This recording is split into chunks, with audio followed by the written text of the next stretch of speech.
그런데 김용현 전 장관이 지난밤 구치소에서 스스로 목숨을 끊으려고 했던 걸로 드러났습니다. 교정 직원에게 발견돼서 건강에는 이상이 없다고 합니다. 자세한 내용은 검찰 취재기자 연결해서 알아보겠습니다.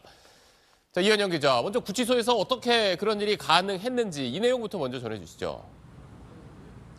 네, 김 전 장관의 구속영장이 발부된 어젯밤 11시 50분쯤 김 전 장관이 서울 동부구치소 안에서 스스로 목숨을 끊으려 시도했다고 법무부가 확인했습니다. 국회 법사위에서 나온 얘기 먼저 들어보시죠. 있습니다. 영장 발부되기 전에 대기하는 장소인데요. 화장실에서 자살을 시도하는 것을 우리 통제실에서 근무자가 발견하고 바로 출동을 해서 문을 여니까 바로 시도를 포기하고 실제 시도가 이루어지기 전에 발견되면서 별다른 사고는 나지 않았던 걸로 보입니다. 법무부는 진료 결과 김 전 장관의 건강 상태는 이상 없이 양호하다고 밝혔습니다.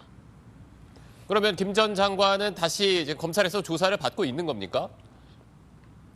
네, 김 전 장관의 자살 시도 사실이 알려지면서 예정돼 있던 오후 2시 조사가 취소되는 거 아니냐는 얘기도 나왔었는데 김 전 장관의 건강 상태가 확인되면서 검찰은 예정대로 김 전 장관을 불러서 4시간여 조사를 했습니다. 오늘이 4번째 조사인데요. 검찰은 내란의 우두머리, 즉 수괴로 지목된 윤석열 대통령이 김 전 장관에게 계엄에 관한 지시를 내린 구체적인 경위를 캐물었습니다. 김 전 장관은 검찰 조사에서 자신이 작성한 계엄 포고령 초안을 윤 대통령이 직접 수정하고 법률 검토까지 했다는 취지로 진술한 걸로 전해졌습니다. 검찰은 김 전 장관의 이 같은 진술들을 토대로 내란의 정점인 윤 대통령에 대한 혐의 내용을 다지고 있는 걸로 보입니다. 그리고 또 이제 군과 또 군 주요 지휘관에 대한 수사에도 검찰이 지금 속도를 내는 모양새입니다. 네, 검찰은 오늘은 육군 특수전 사령부를 압수수색했습니다.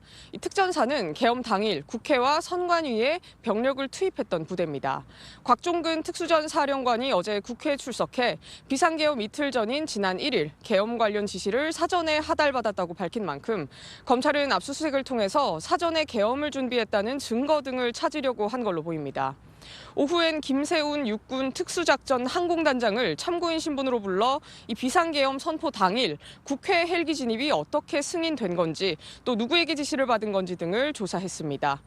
또 조금 전엔 정성우 국군 방첩사 1처장도 소환했는데 정 처장은 국회에서 여인형 사령관이 선관위 서버 복사를 지시했다고 밝힌 바 있습니다. 지금까지 서울중앙지검에서 SBS 이현영입니다.